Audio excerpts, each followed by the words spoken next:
Hey, c'est Sarah, je vous retrouve sur Samael Team pour la toute dernière vidéo, enfin ma toute dernière vidéo en fait, pour ce projet.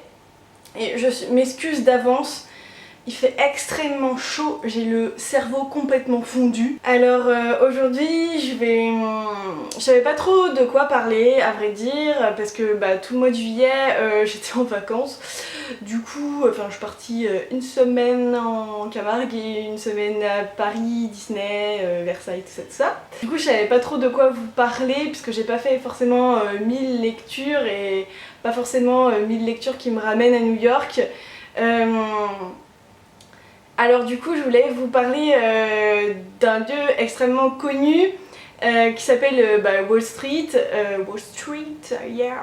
Wall Street qui est une rue très connue au niveau voilà, pour tout ce qui est économique, voilà, la bourse, tout ça, voilà, je pense que vous en avez déjà tous entendu parler, même si vous connaissez pas son fonctionnement, enfin le fonctionnement de la bourse en détail, si vous savez pas exactement à quoi sert ce coin qui s'appelle Wall Street, enfin cette rue du coup parce que c'est une rue. Et du coup en rapport avec ça je voulais vous parler en fait d'un livre qui s'appelle American Psycho, et ça a été écrit par... Attendez, je vais regarder parce que je suis pas très sûre là d'un coup. Et ça a été écrit par Bret Easton Ellis en 1991 et c'est un roman que j'ai lu, alors je devais être fin collège, début lycée, un truc du genre. Fin du collège, non, oui je crois que c'était fin du collège, et c'était un livre qui m'avait traumatisée. Ce personnage a deux vies, le jour il travaille à Wall Street et la nuit c'est un vrai psychopathe.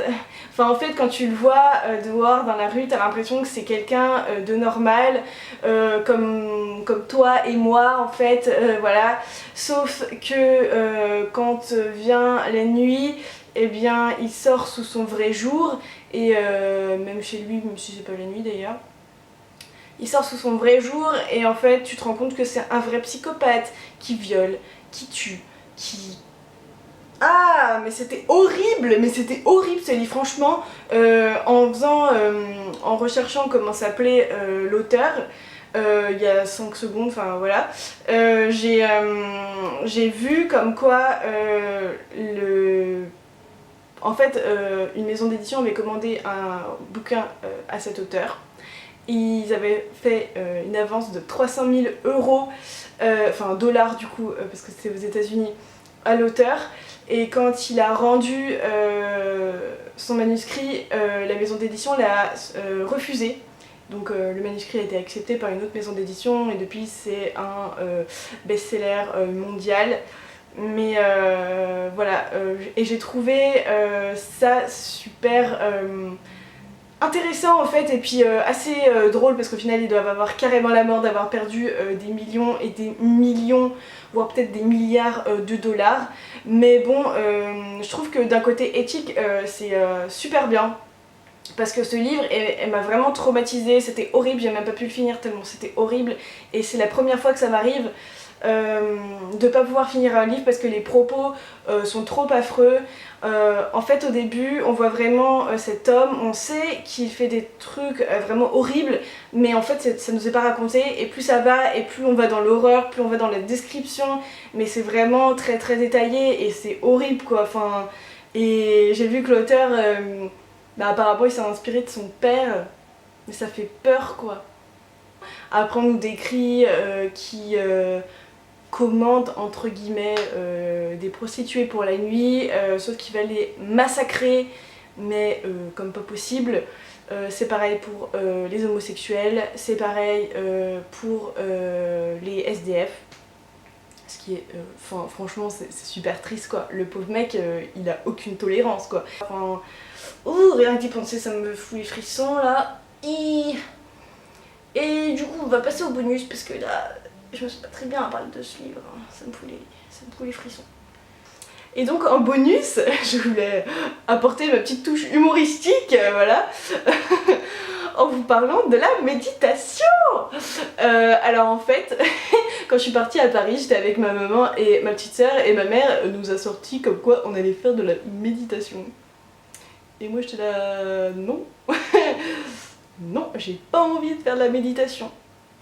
Et en fait je l'ai fait, du coup elle le faisait, du coup on faisait plus de bruit, forcément on entendait et il y a un moment où je l'ai vraiment très bien fait, enfin il y a un moment où ma soeur était en train de me faire des tresses collées à la tête, vous savez, et du coup j'ai un peu écouté et c'est vrai que j'étais pas allongée ni rien, j'étais juste assise, mais c'est vrai que c'était pas mal, je l'ai pas fait en entier parce que j'avais eu le temps, enfin j'avais envie d'aller aux toilettes, du coup voilà quoi, j'ai arrêté la méditation pour aller aux toilettes, très intéressant.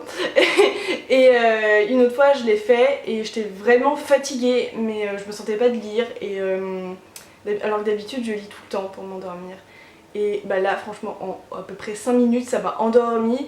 Et faut vraiment faire ça juste avant de se coucher, enfin juste avant de dormir. C'était vraiment agréable alors que c'était quelque chose que j'avais pas du tout envie de faire.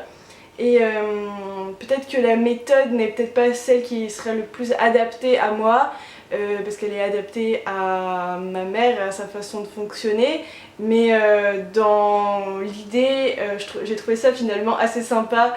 Et si je voulais vous parler de la méditation, c'est juste que ça me faisait trop rire de faire le parallèle entre la méditation et le psychopathe qui doit vraiment se détendre quoi, parce que ce mec il aurait eu besoin de la méditation le soir parce que avant de se coucher dans son lit le soir, mais il aurait dû faire ça, genre